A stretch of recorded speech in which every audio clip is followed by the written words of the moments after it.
আলাইকুম রাহমাতুল্লাহ। সুস্বাগতম জানাচ্ছি মোহাম্মদ এগ্রো ফার্মস থেকে। আমি মোহাম্মদ ইসরাফিল। আজকে আমরা আলোচনা করব আমাদের আনসার এবং কোশ্চেন সেশনে। আমাদের আজকের আনসার এবং কোশ্চেন সেশনে কোশ্চেন করেছেন জনাব আব্দুল হাই ভাই। আব্দুল হাই ভাই লিখেছেন, ইসরাফিল ভাই, আমার বাজরিগার পাখিগুলো আজকে কয়েকদিন একটু জিমাই ছিল, আজকে খুব বেশি হাসি দিতেছে। তো এখন আমি খুব টেনশনে আছি যে আমার প্রিয় পাখিগুলো কোনো বিপদ আপদ হয় যদি আমি খুবই কষ্ট পাবো। এজন্য আপনার কাছে পরামর্শ চাচ্ছি যে আমি এই অবস্থায় কী করতে পারি। আপনার পরামর্শের উপর ভিত্তি করে আমি পরবর্তী পদক্ষেপ নিব। এজন্য আশা করছি আপনি খুব দ্রুত একটা ভিডিও দেন বা ইনস্ট্রাকশন দেন, খুব দ্রুত যেন দেন। এজন্য আমি অপেক্ষায় আছি।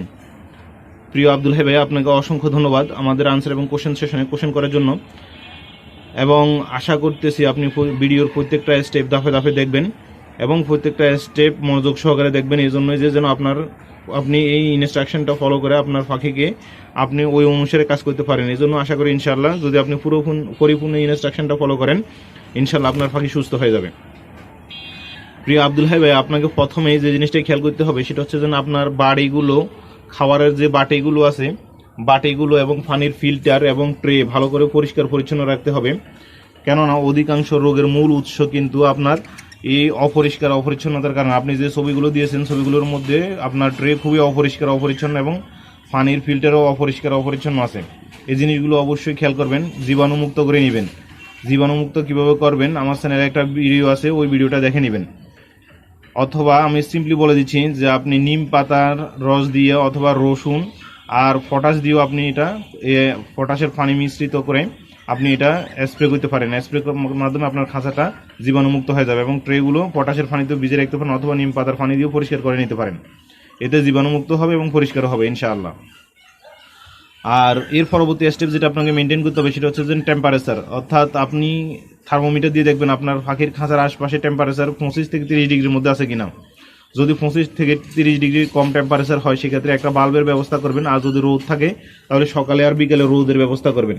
রোদরে দেওয়ার ক্ষেত্রে অবশ্যই খেয়াল করবেন খাঁচার অর্ধেক অংশ যেন রোদরে থাকে আর অর্ধেক অংশ যেন ছায়া থাকে। ডাইরেক্ট হিটের কারণে আবার পাখি অসুস্থ হয়ে মারাও যাইতে পারে। তো এই সময় যদি আপনি রোদ না পান বৃষ্টির কারণে বা মেঘলাভাবের কারণে, তাহলে 40 থেকে 60 ওয়াটের একটা বাল্ব ইউজ করবেন, ক্লিয়ার বাল্ব, যেগুলো ডাইরেক্ট হিট আসে ওই বাল্বগুলো। তাহলে বাল্বগুলো খাঁচার এক পাশে দিবেন যেন পাখির প্রয়োজন হলে পাখি যেন হিট নিতে পারে, আবার প্রয়োজন না হলে যেন অন্য পাশে সে রেস্ট নিতে পারে, হিট কম হয় ওই পাশে যেন। অবশ্যই আপনি থার্মোমিটার দিয়ে টেম্পারেচার ব্যালেন্সিং রাখবেন, 30 ডিগ্রির উপরে যেন টেম্পারেচার না হয়, এই জিনিসটা খেয়াল রাখবেন, তাহলে ইনশাল্লাহ হবে। এর পরবর্তী স্টেপ হচ্ছে আপনাকে পানির যে ফিল্টারটা দেখতে পাচ্ছেন, এই ফিল্টারের মধ্যে আপনি 250 ml পানির সাথে 5 ফোঁটা আদার রস, 5 ফোঁটা লেবুর রস, 5 ফোঁটা পুদিনা পাতার রস, 5 ফোঁটা অ্যালোভেরা, 5 থেকে 10 ফোঁটা অ্যালোভেরা ইউজ করতে পারেন। অ্যালোভেরা না থাকলে মধু ইউজ করতে পারেন। এটা সাথে দিবেন, দিয়ে একদম মিক্স করে দিয়ে রাখবেন। প্রতি 4 ঘন্টা পর পর এগুলো চেঞ্জ করে দিবেন যেন কোনো সমস্যা না হয়। আশা করি ইনশাল্লাহ আপনার সমস্যাটা সমাধান হয়ে যাবে। টানা 7 দিন এই কন্টিনিউ এটা চালাই যাবেন, টানা 7 দিন। এই সময় কোনো সবুজ শাকসবজি দিবেন না। সিড মিক্সের সাথে আপনি চাইলে একটু দিতে পারেন যে কালো জিরা। সিড মিক্সের 5-6 রকমের সিড মিক্স মিনিমাম রাখবেন, 8-10 রকমের হলে সবচেয়ে ভালো। এটার পাশাপাশি আপনি একটু কালো জিরা দিয়ে রাখলেন তাহলে আরও ভালো হবে। কালো জিরাটা আপনার বিভিন্ন রোগের প্রতিরোধ ক্ষমতাটা বাড়ায়।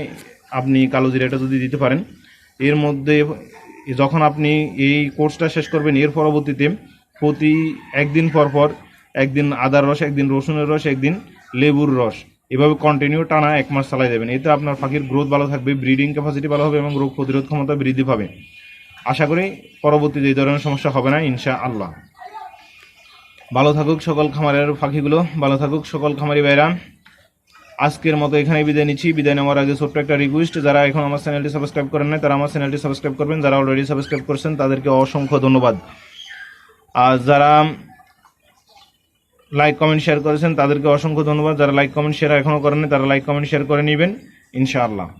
আল্লাহ আপনাকে এর উপযুক্ত যা খায় দান করবেন। যাওয়ার আগে ছোট্ট আরেকটা রিকোয়েস্ট, সেটা হচ্ছে আজান যদি দিয়ে দেয় তাহলে ভিডিওটা পুশ করে অবশ্যই আজানে জবাব দিবেন। আর নামাজের সময় হয়ে গেলে ভিডিওটা পুশ করে নামাজটা পড়ে নেবেন, তারপরেই ভিডিওটা দেখবেন। আল্লাহ পাক আপনার ছোট্ট এই ইবাদতটুকু কবুল মঞ্জুর করুক, এই প্রত্যাশা আজকের মতো এখানেই বিদায় নিচ্ছি। আল্লাহ হাফেজ। আসসালামু আলাইকুম ওয়া রাহমাতুল্লাহি ওয়া বারাকাতুহু।